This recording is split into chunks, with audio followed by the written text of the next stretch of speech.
আচ্ছা, আজকে আমরা যেটা দেখবো যে কিভাবে দুটো লাইনকে জয়েন করা যায়। হ্যাঁ, তা এটা একটা রোডের মাঝখানে সেন্টার লাইন।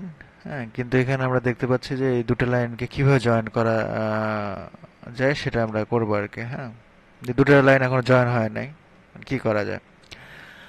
আর এটার জন্য আমরা যেটা করবো যে এই জিনিসটা আমরা এক্সটেন্ড করে নিই। যে একটা নির্দিষ্ট জায়গায় হচ্ছে ইন্টারসেক্ট করলো, করার পর আমরা যেটা করব সেটা যে ট্রিম, এই অপশনটাতে যাব।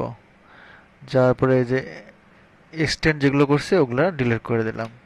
এখন দুটো লাইন জয়েন হয়েছে কিনা এটা দেখবো। জয়েন হয় নাই, কারণ দেখেন দেখেন এখানে আমরা যখন ক্লিক করলাম তখন হচ্ছে এটা সিলেক্টেড হয়েছে, কিন্তু অপর প্রান্ত সিলেক্টেড হয়নি। অপর প্রান্ত সিলেক্ট করলাম, এখন দেখি জয়েন হয় কিনা। জয়েন দিলাম, এখনো হয়নি। সেক্ষেত্রে আমরা আরেকটা কাজ করব, যে স্ন্যাপিং টুলটা ইউজ করব। হ্যাঁ, অনেক সময় দেখা যায় যে একটু খুব জুম করলে দেখা যাবে যে একটু ফাঁকা জায়গা আছে এখানে। হ্যাঁ, তো আরো জুম করলে বোঝা যাবে।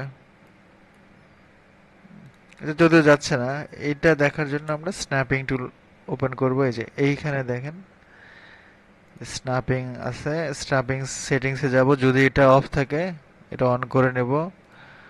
পোলার ট্র্যাকিং যদি অফ থাকে এটাও অন করে নেব।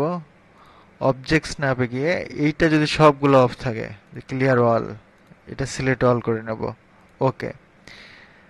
ওকে হওয়ার পরে এটা যদি আমি একটু সরাই, আবার যদি এটার কাছে আনি, এই যে ইন পয়েন্ট দেখাচ্ছে, তার মানে ওই লাইনের ইন পয়েন্ট এটা। এখানে আমি যদি ছেড়ে দেই, এখন ওটার সাথে লেগে গেল, এই দুটো ইন পয়েন্ট যোগ হইলো। এই দুটো ইন পয়েন্ট আমি যোগ করার পরে যদি আমি এখন জয়েন দেই, সিলেক্ট করার পরে, তাহলে এটা জয়েন হয়ে যাওয়ার কথা। এখন দেখি এই যে এখন একটা লাইনই দেখাচ্ছে। সব মিলে একটা লাইন।